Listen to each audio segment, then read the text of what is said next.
Tu vas travailler ton rendu final depuis une caméra qui se trouve dans ton salon et qui s'appelle caméra coin salon. Les premiers réglages que tu vas devoir effectuer depuis cette caméra, c'est déjà le taux de luminosité qui va rentrer depuis ta fenêtre dans le salon. Pour cela, tu vas retravailler le taux d'exposition de ta caméra puisque tu seras dans un lieu plus sombre. Et tu pourras aussi utiliser une nouvelle lampe, le Sky Portal, qui a pour but de rediffuser les rayons venant des sources extérieures vers l'intérieur en améliorant leur qualité et éventuellement en rehaussant leur intensité. Mais avant tout ça, tu peux déjà masquer des éléments qui alourdiraient tes rendus, comme ici les VRFR. Donc tu peux le sélectionner, faire un clic droit et Hide Sélection. Tu vas ensuite rentrer dans ta caméra du salon, donc tu fais toucher caméra coin salon. Tu vas masquer le VRFR qu'il y a sur le tapis et tu peux en profiter pour masquer aussi ta fenêtre puisqu'elle est à l'heure actuelle opaque sur le côté gauche, ce qui ne te donne pas la vraie luminosité qui va rentrer dans le salon. Tu vas ensuite lancer un rendu dans le VRFrame Buffer pour voir le taux de luminosité duquel tu pars. En fait, c'est surtout pour voir un défaut que tu as actuellement qui vient d'un réglage que tu as fait sur l'extérieur, celui des ombres. Tu as donc décalé les ombres de ton Skydome pour qu'elles matchent avec celles de ton soleil.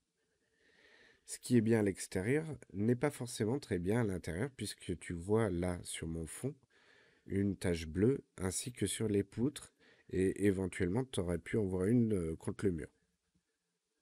Donc pour rectifier ces taches, tu vas venir dans le VRLight Lister sur la ligne de ton VRDome et tu vas changer le bias pour le ramener à une valeur normale de 0,02. Tu vas ensuite relancer ton rendu pour voir ta nouvelle luminosité qui est celle qu'on voulait. Donc comme je le disais, tu vas devoir retravailler l'exposition, mais avant tout ça, on va changer de type de rendu pour la global illumination.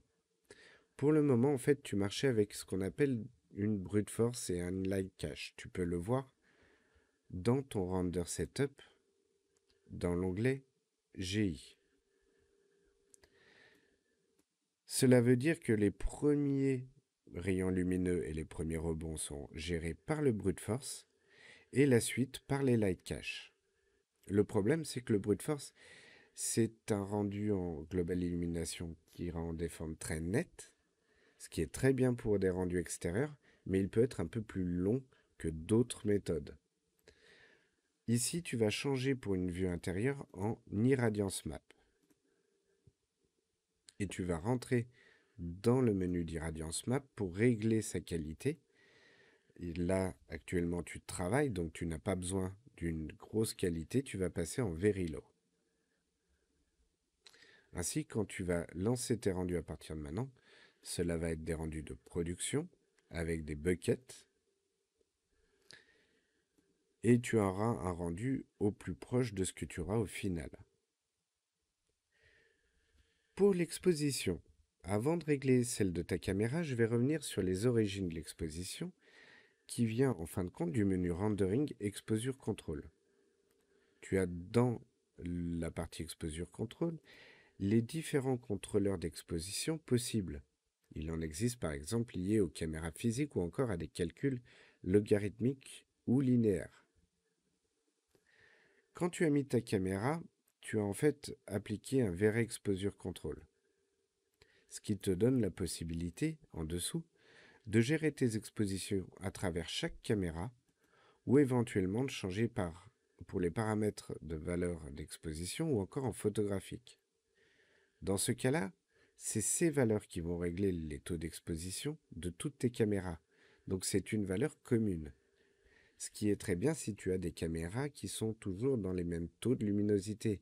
Mais si tu travailles en intérieur-extérieur, ce ne sera pas très pratique parce qu'il faudrait que tu reviennes ici pour changer les valeurs avant chaque rendu. Ou plutôt dès que tu changes de caméra. Donc lorsque tu as plusieurs caméras, il vaut mieux rester en From Vere Camera.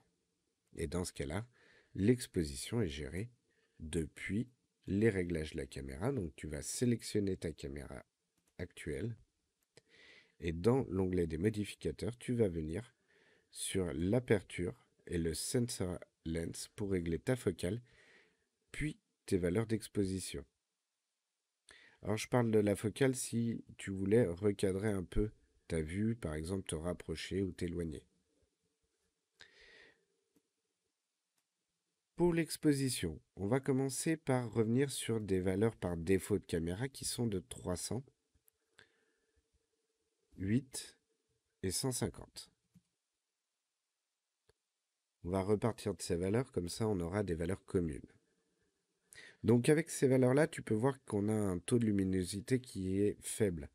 On a presque l'impression d'être vraiment au coucher de soleil ici.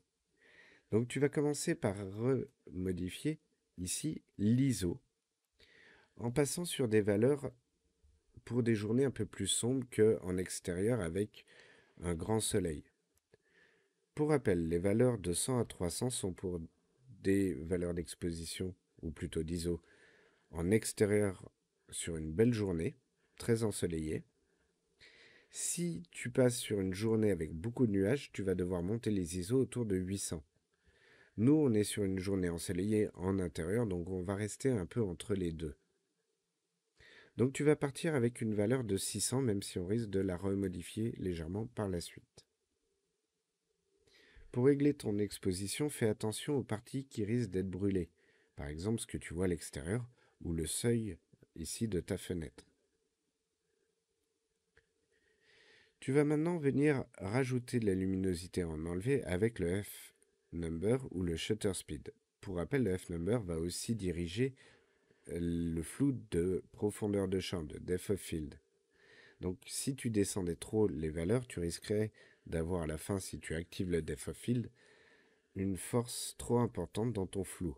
Pour éviter ça, tu vas mettre juste un F-number à 6, ce qui va augmenter la luminosité de ta pièce sans créer un gros flou éventuel lorsque tu utiliseras la profondeur de champ. Donc tu vois qu'on a quand même récupéré pas mal de luminosité. On arrive à des limites puisqu'on commence à brûler notre sol ici. Pour le moment ça va, mais un peu plus, ça risque d'être dangereux.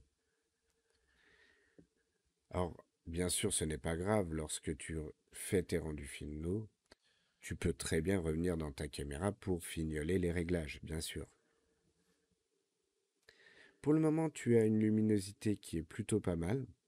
Donc tu vas t'arrêter au niveau de l'exposition et tu vas venir rajouter dans ta scène un sky portal.